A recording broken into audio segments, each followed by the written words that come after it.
Adrien Moretti's fingers tightened around Emma Carter's wrist as he tried to wrench the cream-colored envelope from her hand. "Give it to me," he snapped. Emma refused to release it. Before Adrien could pull again, a deeper voice struck the room. "Don't touch her." Luca Moretti stood in the doorway, still and controlled, but the fury in his eyes made everyone freeze. Adrien let go at once. No one ignored Luca twice. Emma rubbed the red marks forming around her wrist, hiding her fear. Around her stood Luca's Aunt Celeste, 2 cousins, and several members of the household security team, who had spent 20 minutes treating her like a servant, already found guilty. Suspicion pressed in from every side. Her handbag lay open on a table. Its contents scattered her wallet, case, reading glasses, receipts, and a small notebook. Luca looked from the marks on Emma's wrist to the mess beside her bag, his face hardening. "Who searched her things?" Celeste answered without hesitation. "I did. Your mother's brooch is missing." "Luca." Emma had access to the room where it was kept, and she refuses to explain why she was there 3 nights ago. Emma saw Luca change at the mention of the brooch. The piece was more than an expensive heirloom. His mother had worn it at every important Moretti gathering until her death. Afterward, Isabella had insisted it remain in the family because it still carried their mother's presence. Luca turned to Emma, his anger now complicated by suspicion. "Did you take it?" he asked. Emma met his story. "No." The answer came without hesitation. "Did you sell it?" "No." "Do you know what happened to it?" For the first time. Emma paused. It lasted barely a second. But everyone noticed. Adrien gave a short laugh. "There. She knows something." Emma ignored him. Luca's eyes narrowed as he studied her face. "Do you?" Emma chose her words carefully. "I know enough to tell you that I didn't steal it." "That wasn't my question." "I know." Celeste stepped forward, as if Emma's refusal had confirmed everything she wanted to believe. "And that isn't all. We found financial records in the envelope she's holding. Payments. Dates. Amounts. She earns a maid's salary. Luca. Yet she has documents involving sums of money she cannot explain." Emma's grip tightened around the envelope. Celeste noticed and mistook the movement for fear. "Tell him," she said. "Tell him how a woman in your position became involved with that kind of money." Emma looked directly at her. "My position?" Celeste's expression stiffened. "You know what I mean." "No," Emma replied. "I'd like to hear you say it now that Luca is standing here." The room fell silent. Luca looked from Celeste to Emma and seemed to understand that more had been said before he arrived than anyone intended to repeat in front of him. He turned to the security men. "Put her belongings back." They obeyed immediately. Emma watched strangers return the pieces of her private life to her handbag. But the humiliation remained. She would remember who had opened her wallet, who had looked through her notebook, and who had stood nearby without objecting. When the table was clear, Luca faced her again. "The envelope." He held out his hand. Emma did not move. "Give it to me." "I can't." Adrien stared at Luca, expecting an explosion. Celeste's mouth curved with satisfaction. Instead, Luca lowered his hand. His voice became quieter. "You understand how this looks?" "Yes." "You had access to the room. You admit you know something about the brooch. You're carrying unexplained financial records. And now you refuse to give me what could be evidence." "Yes." "Then why?" Emma glanced around the room. Every face seemed to be waiting for her to surrender. Confess. Or become the kind of person they had already decided she was. She looked back at Luca. "Because it isn't my secret to expose." Adrien stepped forward. "How convenient." Luca turned his head slightly. "Stay where you are." Adrien stopped. Luca's attention returned to Emma. "If someone in this family is involved, I need to know." I agree. Then tell me. I won't. The refusal landed harder than a lie. Luca Moretti was accustomed to fear, bargaining, obedience, and silence. But few people looked directly into his eyes and denied him something while having everything to lose. You're asking me to trust you, he said. Emma shook her head. No. I'm asking you not to confuse obedience with truth. For several seconds, neither moved. Emma could have ended the accusation in an instant if she had handed over the envelope or spoken the name she was protecting. She could have shifted every suspicious glance away from herself and onto someone else.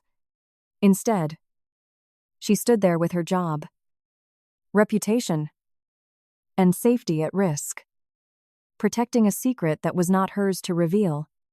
Luca's gaze dropped to the envelope, then moved across the room. Something about the situation did not fit. A guilty woman usually tried to escape suspicion. Emma was doing the opposite. She was giving him permission to doubt her while refusing the easiest path to innocence. Luca had survived too long by noticing when a story made no sense. Everyone out, he said. Celeste protested. But one look from him ended it. Adrien turned toward the door with the others. And that was when Luca caught the expression on his cousin's face. Adrien was not looking at Emma with anger or triumph. He was looking at the envelope. And for one unguarded second, what Luca saw there was fear. The door closed behind the last relative, leaving Luca Moretti and Emma Carter alone. Emma sat with the envelope across her lap, one hand covering it. Luca pulled out the chair opposite her. Start with what you can tell me. Emma held his haza. I did not take your mother's brooch. I did not sell it. And I have never received money from selling anything that belongs to your family. Luca glanced at the envelope. And the financial records. They are not records of money paid to me. Then who was paid? Emma's expression tightened. I can't tell you that yet. Luca studied her. Every answer gives me another reason to doubt you. Then investigate me. Check my accounts. Where I've gone. Who I've met. Whether I contacted jewelers, auction houses, dealers, anyone who might buy something like that. You have people who can learn more about my life in an hour than most people could in a month. You're giving me permission. No, I'm acknowledging that you'll do it anyway. Who are you protecting? Emma looked down at the envelope. Her silence was enough. You could clear yourself. Maybe. But you won't. Not this way. Why? She looked back at him. Because being innocent does not give me the right to betray someone who trusted me. Luca's jaw hardened. You expect me to accept that while my mother's heirloom is missing, I expect you to decide whether you want truth or obedience. Don't confuse obedience with truth. Luca, if I hand you this envelope because you order me to, that only proves I'm afraid of you. It does not prove whether I stole anything. A security officer entered carrying a tablet. Luca had ordered his team to review the cameras and trace Emma's movements. Miss Carter left the property 3 times during the last 2 weeks outside her normal schedule. The guard reported. Luca looked at Emma.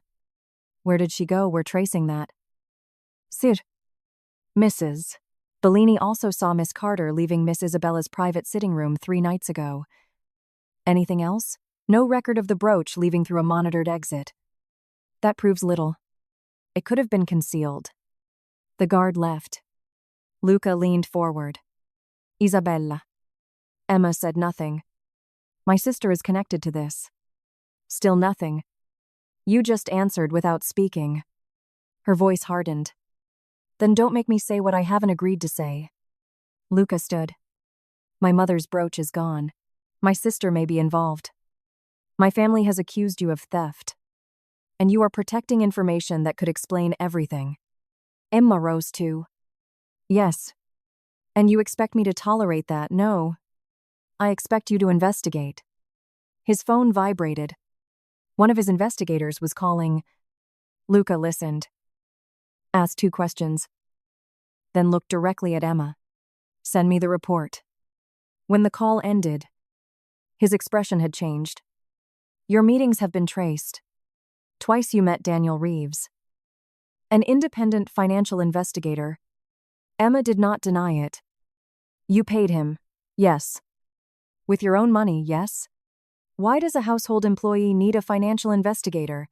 Emma remained silent. Another file appeared on Luca's phone. He opened it and scanned a list of large payments. None of the money had entered Emma's accounts. These payments aren't yours. No. Are these the records? Celeste saw Emma hesitated. Then nodded. Yes. Luca looked from the screen to her. Then you weren't hiding money you received. You were investigating money someone else was paying. The transactions moved through layered accounts. How long have you been looking into this? I can't answer that without telling you whose records they are. The accusation against Emma was changing shape. You're protecting someone who allowed my family to accuse you. You don't know that. I know they haven't stepped forward. You also don't know why. Isabella had not been present during the confrontation. He called her. No answer. He called again. Nothing. Luca called security. Find Isabella. Check her rooms. The grounds. Every vehicle. Emma stepped closer. Luca. He ignored her. Send 2 men to Luca. He ended the call. What if you find her? Don't surround her with security. His stare hardened. Why? Because if I'm right. That is exactly what she is afraid you'll do. Hurried footsteps sounded outside. The door opened. Isabella stood there pale and breathless. Her eyes went first to Emma, then to the envelope. Finally to Luca. You sold Mama's brooch, he said. Isabella swallowed. Yes. Emma moved toward the door. But Isabella caught her hand. Please stay. Emma stopped. Start from the beginning. Months earlier, Isabella explained. An old friend had come to her desperate for help. His small company was collapsing, and employees were about to lose their jobs. She quietly guaranteed emergency financing through an investment account she controlled, believing the arrangement would last only a few weeks. Instead, documents bearing her authorization were altered. Transfers were redirected and records rewritten to suggest that Isabella had knowingly concealed where the money was going. Then someone contacted her claiming to have copies. They said they would send everything to the family, the press, and the financial authorities unless I paid. Luca's voice hardened. Who I don't know. You paid someone you couldn't identify, I panicked. You should have come to me. Isabella looked at him with pain. And what would you have done? You would have taken control of my accounts. Put security around me. Investigated everyone I knew. Decided where I could go and who I could speak to, until you decided the danger was gone. To keep you safe. I know. That's why I didn't tell you. The first payment had been small enough to hide. Then the demands grew. Isabella used her savings until there was almost nothing left she could move without attracting attention. I kept believing the next payment would be the last. The brooch. Isabella nodded. I sold it through a private intermediary. I told myself I would buy it back before the family gathering. I thought I needed enough for one final payment. Blackmailers don't take final payments. Luca said. I know that now. After the next demand came, Emma found me crying in the laundry room. Luca turned toward Emma. Isabella continued. She sat with me for an hour before I could tell her anything. She didn't judge me. She listened, Emma said quietly. She needed someone to listen first. Then Emma began asking questions how the demands arrived. Which accounts received the money? Who knew about the original investment? Who had access to the documents? And whether the altered records contained information only someone close to the family could know? And Reeves, Luca asked. I hired him to trace the payments without alerting whoever was watching Isabella. With your own money, yes. Another unusual payment from her accounts might have warned the blackmailer. Luca looked at the envelope. Her secret meetings had been with an investigator. The financial records were part of a blackmail trail. Her presence in Isabella's room had been connected to helping Luca's sister. Even her silence had protected someone else. "How long have you known the brooch was gone?" Luca asked. 11 days. He stared at her. "You knew for 11 days that my mother's brooch had been sold?" "Yes." "You knew who sold it?" "Yes." "And when they searched your bag, accused you of theft, insulted you, and Adrien put his hands on you, you still said nothing?" Emma glanced at Isabella. It was hers to tell.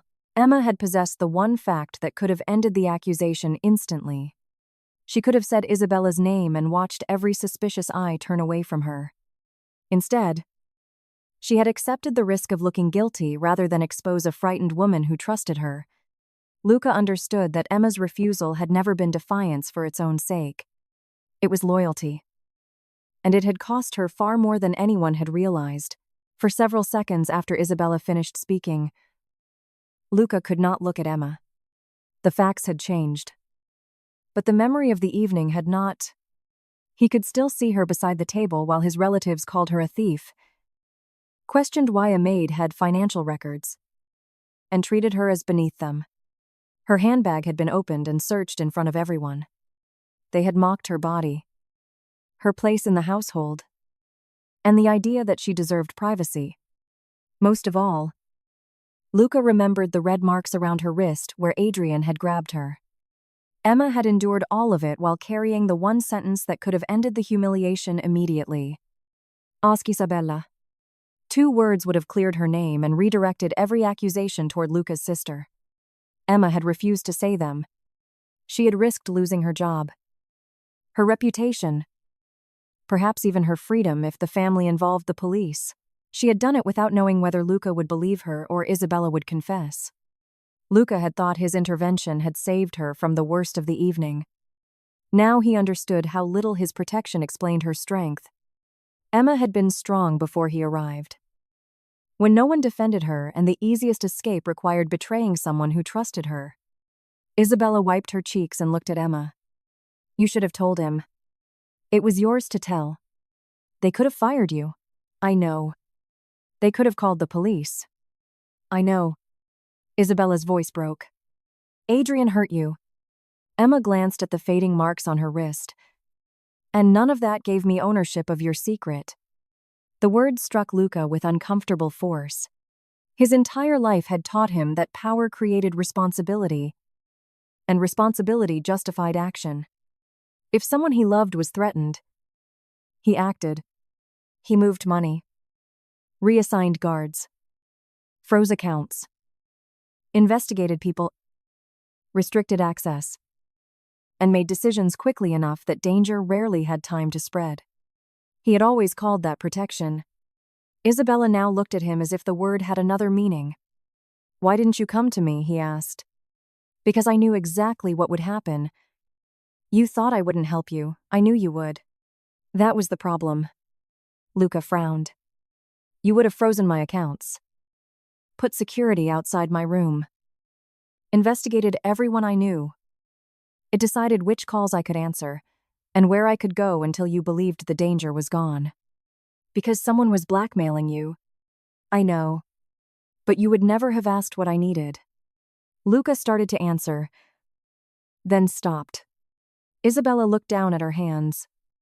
"When you are frightened for someone you love, you become more controlling, not less." His posture stiffened. "Were you afraid of me?" "No." Relief crossed his face too fast. Then Isabella continued. "I wasn't afraid of you. I was afraid of what you become when you're afraid for someone you love." The relief vanished. Luca turned away, then stopped himself. The old instinct was already working inside him. Identify the threat, control the room, decide the next move. He looked at Isabella and realized that even now he was preparing to take her problem away from her rather than ask what role she wanted him to have. "What should I have done?" Isabella stared at him, surprised. "Asked me what I needed." He nodded slowly. Then his eyes moved to Emma. "And you, What should I have done when you refused to give me the envelope? Emma considered him carefully. What you eventually did. Investigate. Ask questions. Check whether the evidence matched the accusation. You wanted me to doubt you, I wanted you to think. You trusted me to investigate you. Yes. But you didn't trust me with Isabella's secret. No. Her honesty struck harder than a softened answer would have. Why? Because I believed you would find out whether I stole the brooch. I did not believe you would hear what happened to Isabella and leave her any control over what came next. Luca's jaw tightened.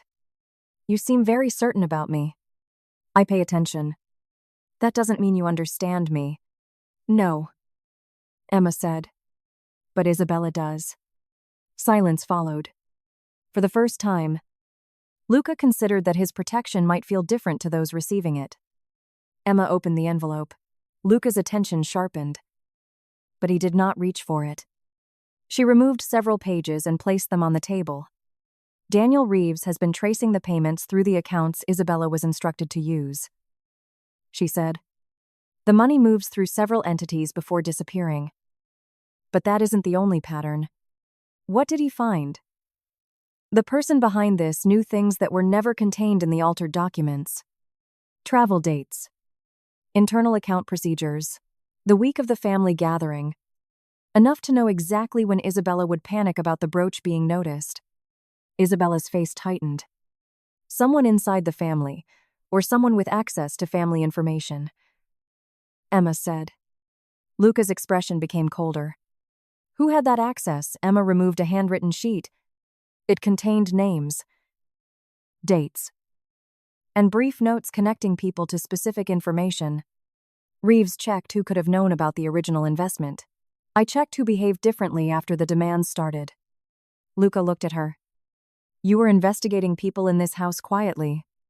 While working here, people talk freely around someone they consider invisible. The lack of bitterness made it more cutting. Emma pointed to several entries. Most lead nowhere. A conversation happened after the blackmailer already had the information. Or the person had no access to the financial records. But one name appears too early. Luca followed her finger to the bottom of the page. Adrien Moretti. His expression went still. Isabella leaned closer. Adrien. Emma nodded. 3 days before you received the first demand. Adrien contacted a junior manager in the family finance office and requested details connected to your investment activity. Luca's eyes narrowed. Why? He claimed he was reviewing family exposure. He doesn't review family investments. I know. Who told you? The manager mentioned it because the request felt unusual. I asked Daniel to verify the date independently. Luca read the note again. Does this prove Adrien is the blackmailer? No. It proves he was looking for information he had no obvious reason to need shortly before someone began using private information against Isabella. Luca reached for his phone. What are you doing? Emma asked. Bringing Adrien back. And then asking him why he accessed information about my sister. Emma folded her arms. If he is involved and realizes we suspect him, any evidence we haven't found could disappear before your investigators finish questioning him. Luca stared at her. A few hours earlier, he would have answered with an instruction. The words rose automatically. Here's what we are going to do. He stopped before saying them. Emma noticed. Isabella did too. Luca lowered the phone. For a moment, the most powerful man in the room seemed to be wrestling with an old habit. Then he looked at Emma and asked, What do you need? The question changed the room. Emma glanced at Isabella before answering. Reeves needs time to trace the intermediary who handled the brooch sale. Your investigator should separately trace who accessed Isabella's financial information. Don't tell either team that Adrien is our main suspicion.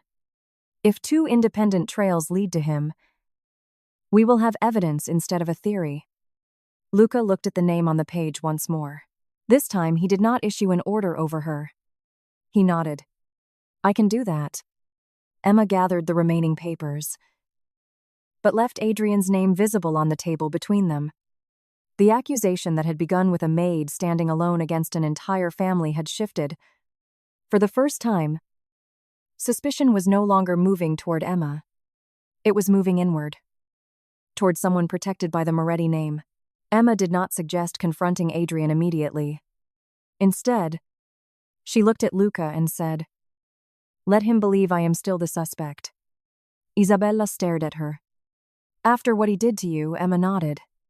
"If Adrien thinks Luca has seen everything in the envelope, he will become careful. If he thinks I am still trying to prove myself, he may try to discredit me before I can convince anyone. In doing that, he may reveal what he knows." Luca disliked the idea. "He put his hands on you, and now we may know why." Emma tapped the envelope. "He was not trying to expose a thief. He wanted this." Luca forced himself to think past his anger.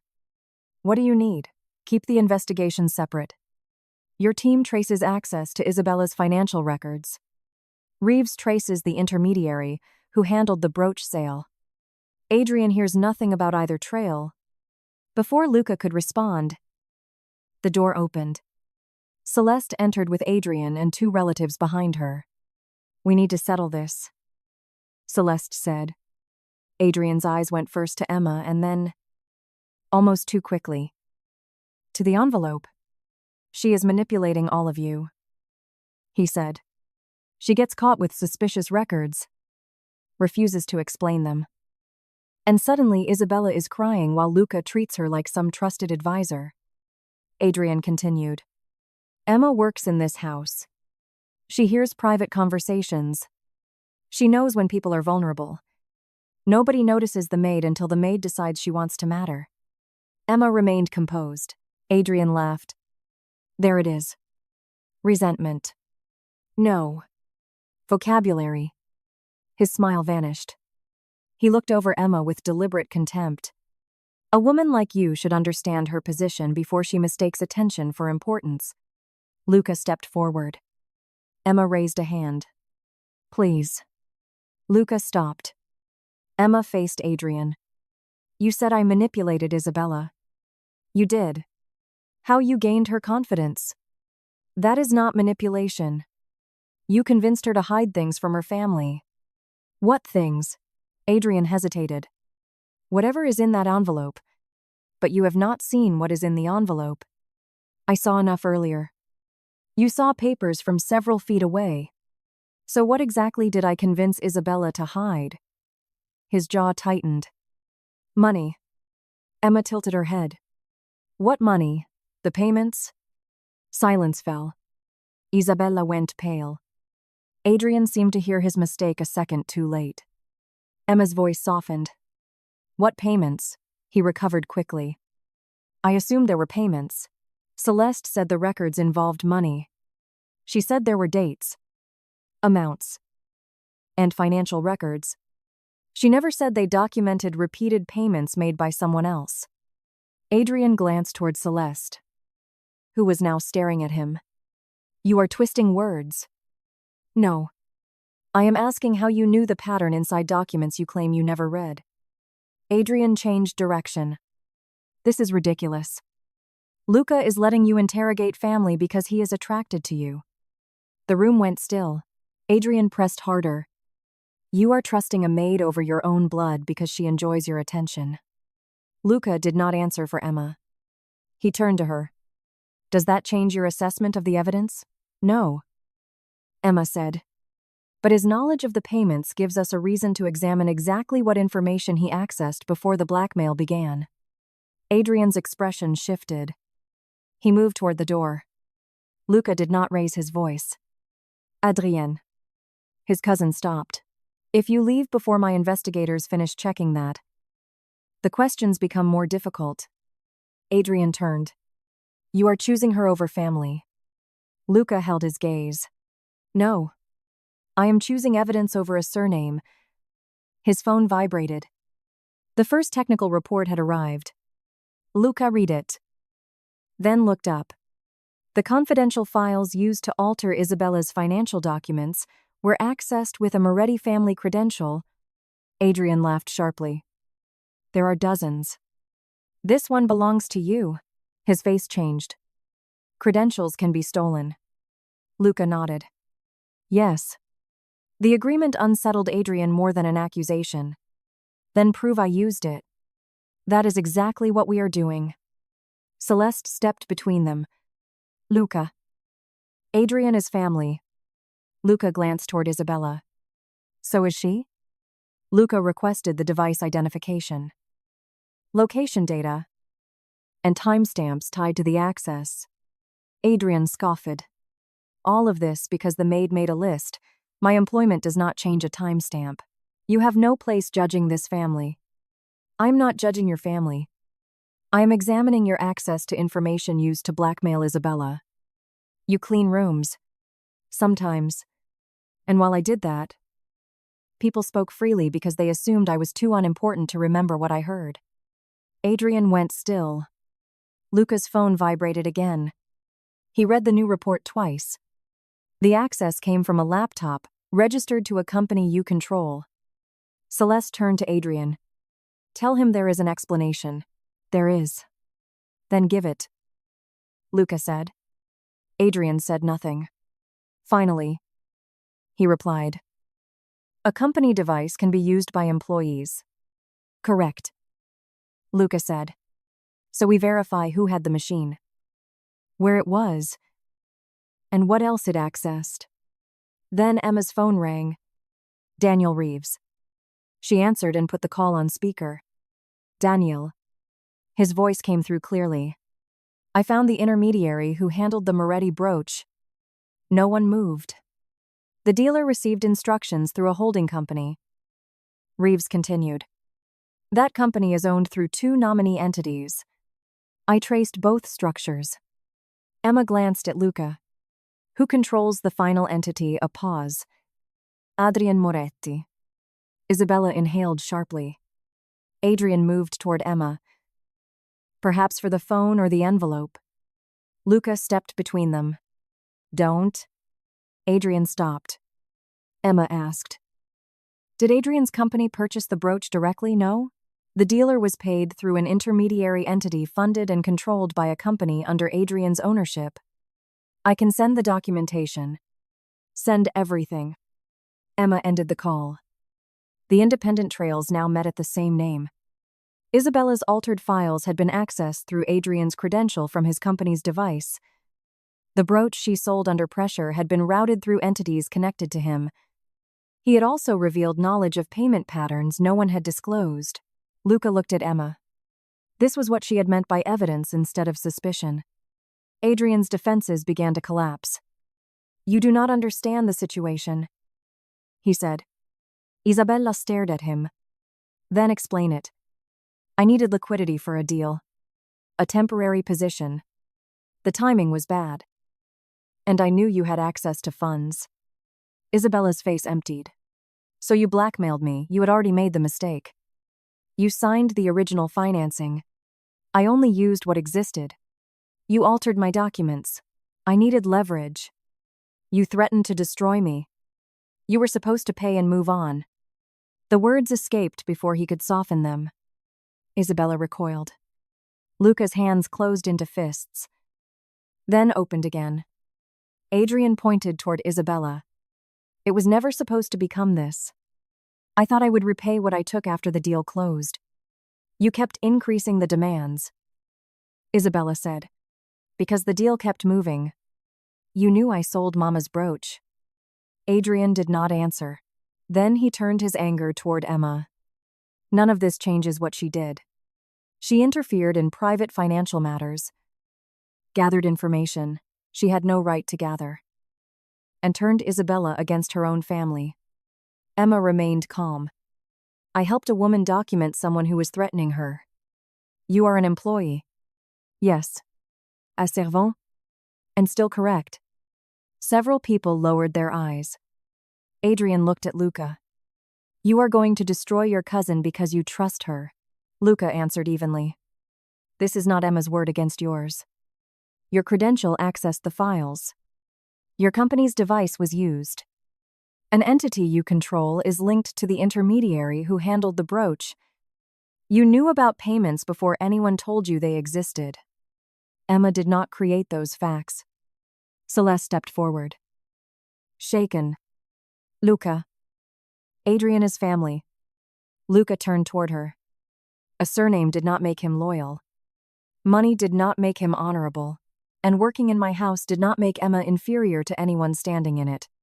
Emma looked at him. But she did not need his declaration to become worthy. Her dignity had existed when her bag was searched, when her body was mocked, and when she chose not to betray Isabella. Luca was not giving her value. He was finally refusing to uphold the hierarchy that had blinded everyone else. One cousin stepped toward Emma. "I'm sorry. I should have stopped them from searching your things." Emma studied him. "Thank you." Celeste followed more cautiously. "All of us were upset. Your refusal to explain made the situation difficult. But I am sorry if things went too far." Emma's expression did not change. "That is not an apology."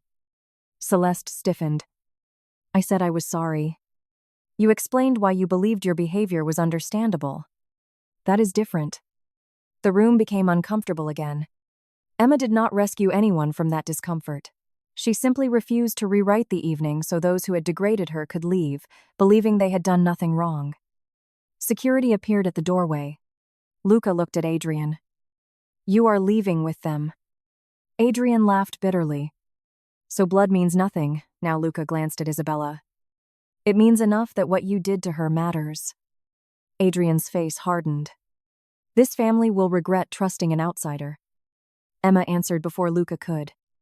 "You were inside the family when you betrayed it." Adrien had no response. The officers moved beside him. For one last moment, he looked at Luca as if family loyalty might still erase the evidence. It did not. Then he was escorted away. When the door closed, Isabella sank into a chair, and Emma went immediately to her side. Luca remained by the table, staring at the evidence. He had spent his life believing power revealed itself through who could command a room, who could force obedience, and whose name made people afraid. Yet the person who had changed the room most profoundly possessed none of those advantages. Emma had been accused when she could have accused someone else, humiliated when she could have exposed Isabella, and threatened when she could have surrendered the evidence. Now that the truth was hers to use, she chose neither revenge nor submission. Adrien had relied on status to protect him. Emma had relied on facts. In the end, only one of them survived scrutiny. 3 days after Adrien Moretti was removed from every family business interest, the house felt quieter, but not healed. Lawyers were reviewing the evidence. Investigators were tracing the remaining accounts. And the intermediary who had handled the brooch sale had agreed to cooperate. The heirloom itself had been located and was being returned. Isabella had stopped making payments, regained control of her finances, and begun sleeping through the night for the first time in months. Isabella had begun making her own decisions again. And Luca now understood that her freedom mattered more than his old idea of perfect protection alone. Luca considered those outcomes victories, yet none erased what had happened to Emma. The family knew she was innocent, and Adrien was gone. Still, Luca understood that none of those corrections could return the dignity she had been denied when her bag was searched. Her body mocked, and her word treated as less credible because she worked in his home. He had once believed protection could solve almost anything. Now he understood that protecting someone after their choices had been taken away was not the same as respecting those choices in the first place. That lesson became impossible to ignore when Emma entered his office carrying another white envelope. Luca looked at it and frowned. "What is that?" he asked. Emma placed it on his desk. "My resignation." His response came immediately. "No." Emma raised one eyebrow. Luca stopped. He heard the command in his own voice and exhaled. "Right." She waited. He tried again. "May I ask why you are resigning, Yume?" "Why? Because too much has changed." Luca stood. "If this is about what my family did, they will never treat you that way again." "You cannot promise that." "I can make certain of it." Emma gave him a look. Luca caught himself. That sounded better in my head. Progress, she said. He almost smiled. But the envelope remained between them. I can increase your salary. No. Then a different position. Administration. Family affairs. Security analysis. Financial oversight. I can create something that fits your abilities. No. Luca frowned. You have not heard what any of those positions would pay. Because money is not the problem. Then tell me what is. Emma rested one hand on the chair. You are still trying to solve this by giving me something. I am trying to give you options. Options that all keep me here. The words stopped him. Emma continued. I am not leaving because I hate this house. I am not leaving because I am afraid of you. Then why? Because I need my life to belong to me. It does. Emma's voice remained gentle. Does it? He started to answer. But she continued. If I stay here, you sign my paycheck. You decide my responsibilities. Your home is my workplace. Your family is part of my employment. If I accept a new position, you still determine whether I keep it. And whatever is happening between us would exist inside that structure. Luca went completely still. Neither had named what had changed between them. The late conversations after Isabella went to bed. The way Luca had begun asking for Emma's judgment before making decisions. The way his attention found her whenever she entered a room. Whatever is happening between us, she repeated. You cannot become honest while you have that much power over the rest of my life. Luca studied her. Do you think I would use your employment against you? No. Then what are you afraid of? I am not afraid. That is the point. Emma moved closer to the desk. I do not want to wonder one day whether I stayed because leaving became financially difficult. I do not want you wondering whether I agreed to something because saying no to my employer felt complicated. I do not want gratitude, dependence, or obligation mixed into a choice that should belong to me. In his world, power had always been useful. It could secure buildings, recover stolen property, freeze accounts, remove dangerous people, and make a room fall silent with a word. If she stayed because he made staying easier than leaving, would that be choice? If she accepted his affection while he controlled her livelihood, could either of them know where consent ended and dependence began? Luca returned his gaze to her. You believe leaving is the only way to make that clear? For me? Yes. And if I do not want you to go, then you have to want something you cannot command. Luca picked up the envelope. He opened the letter, read it carefully, and placed it back on the desk. I accept your resignation. The words hurt more than Emma expected. When do you want your final day to be? Friday. All right. That is it, Luca gave a quiet laugh. No? But everything else I want to say belongs after I accept that letter. Her heartbeat changed. Luca stepped around the desk but stopped several feet away. The night Adrien grabbed you. I told myself I reacted because you worked for me. Emma said nothing. I knew before I finished shouting that it was not entirely true. Afterward, I made another mistake. I thought protecting you gave me some right to decide what was best for you. It does not. I know. I can stop someone from putting his hands on you. Luca continued. I can hire investigators, remove threats, recover property, and make people answer questions. Those things are easy for me. What I cannot do is order you to trust me. I cannot order you to stay. And I cannot decide that because I want you in my life. You owe me a place in yours. The change was not that he had become powerless. It was that he was learning where power had no legitimate place. So, he said, finish the week. After Friday, you will no longer work for me. Luca's voice softened. And after that, I would like to take you to dinner. She raised an eyebrow. A business dinner. No. An investigation. No. Are you planning to interrogate me? Luca looked almost offended. I am trying very hard not to ruin this. Emma let him remain uncomfortable for another second. Then she smiled. One dinner. Relief appeared so openly on Luca Moretti's face that she nearly laughed. One. He agreed. You are learning not to control outcomes. Slowly, Emma reached for the resignation letter, straightened one bent corner, and placed it back on his desk. The first white envelope had made Luca question her honesty.